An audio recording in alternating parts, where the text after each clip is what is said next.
When we think of Rick and Morty, we're bound to imagine a show with a lot of sci-fi craziness, crazy adventures into alternate dimensions, insane aliens, and everything that goes along with it.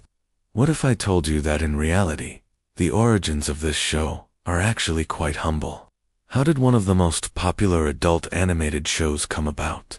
Well, you've come to the right place, because today, we'll be taking a look at the real story behind the creation of Rick and Morty. Are you ready for this crazy ride? Then let's get started.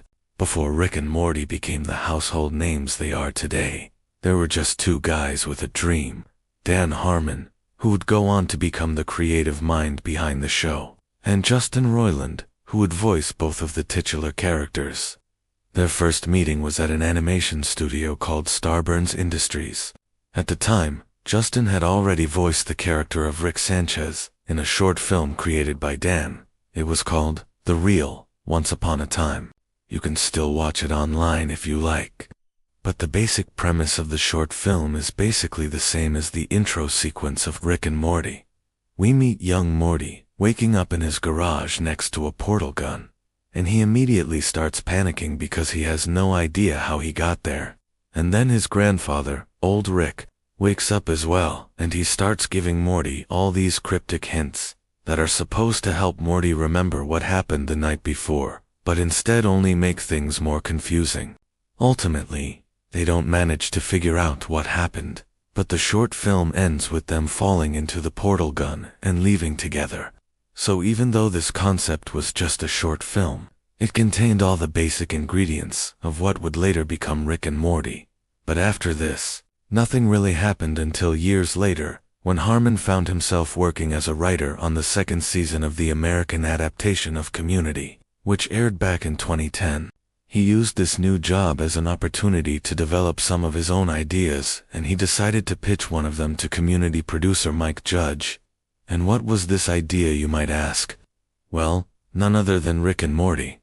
According to Don, the only difference between his original pitch and the Rick and Morty we know today is that in the original version, Rick was actually a mouse instead of a human. Nonetheless, this pitch was well received, and Dan was given the green light to work on a pilot script alongside Mike. Now, up until this point, Dan had always considered Rick and Morty as a CGI animated series. However, during the development of the pilot episode, he realized that this might not be feasible.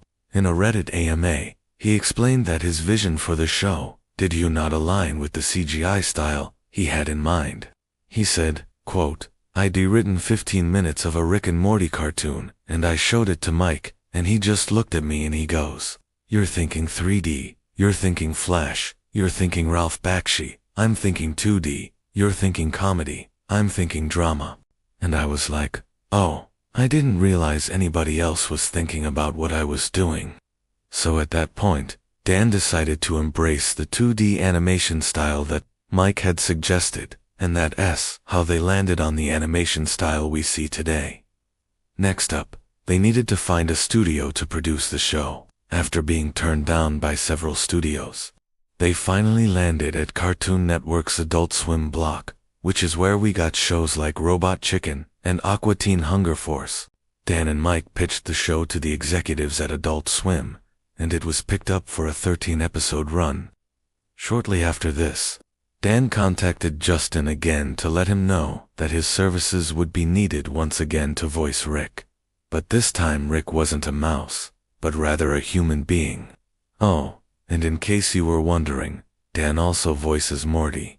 At this point, you might be wondering, why a cartoon about a mad scientist and his grandson? What made Dan want to create this show in the first place? Well, believe it or not, it actually goes back to his childhood. Dan's parents got divorced when he was just a kid, and his father married someone else shortly thereafter. Dan says that he felt like he was entering another dimension every time he visited his father's house, because everything was different from the house he shared with his mother. He says that he remembers feeling very confused and out of place, which inspired him to write stories about traveling through dimensions.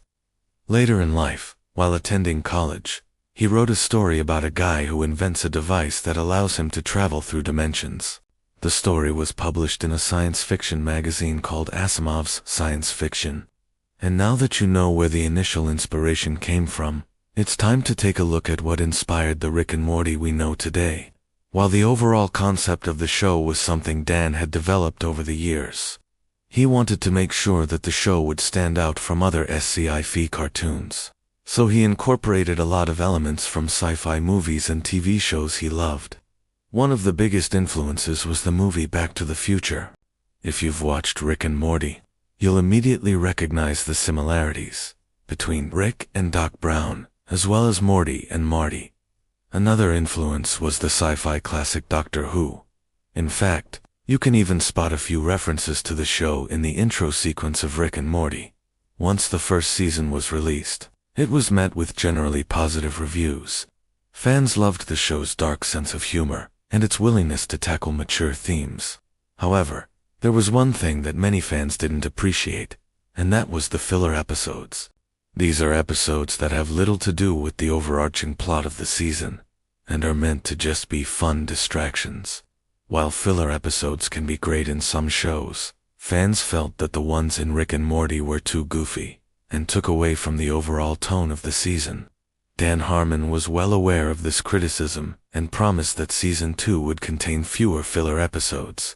However, despite all the success, there was one person who wasn't happy with how the show was going, and that was Justin Roiland. Justin felt that he was being overworked and underpaid. He voiced not only Rick, but also Morty, as well as several other background characters. On top of this, he was also a producer on the show, and had several other projects he wanted to work on. Eventually, he decided to leave the show and focus on his other projects.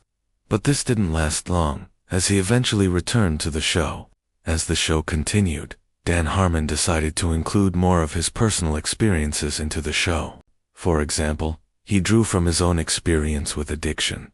When writing the episode Total Rickle, in this episode, Rick is shown to be addicted to a drug called megaseeds, which puts him in a constant state of euphoria. This was inspired by Dan's own struggle with painkiller addiction. After getting injured on the set of the Disney Channel show, Phil of the Future, and if you think that's dark, the episode The Ricks Must Be Crazy was actually inspired by Dan's near-death experience. In this episode, Rick and Morty enter a microverse where everything is smaller and they end up causing the destruction of this world. In reality, Dan suffered a near-fatal overdose in 2006 that put him in a coma for several days. This experience left him with a newfound appreciation for life, and he began to view the world as a dangerous place that could take his life at any moment. He began to incorporate this view into his writing, and the episode The Ricks Must Be Crazy is one of the examples of this. Rick and Morty has since become one of the most popular sci-fi cartoons of all time. Its fans are eagerly waiting for the release of Season 7, and I don't blame them. Just look at the cliffhanger ending of Season 6, regardless of what happens in the future. Though, one thing is for sure, the creators of Rick and Morty will continue to experiment with the multiverse and introduce us to even more crazy adventures. Well, folks, that's all the crazy stories I have for you today. But fret not, because I've got plenty more videos coming up. So stay tuned if you don't want to miss out. If you enjoyed this video, make sure to hit that like button, so you won't miss out on any of my future content. Thanks for watching, and I'll catch you in the next one.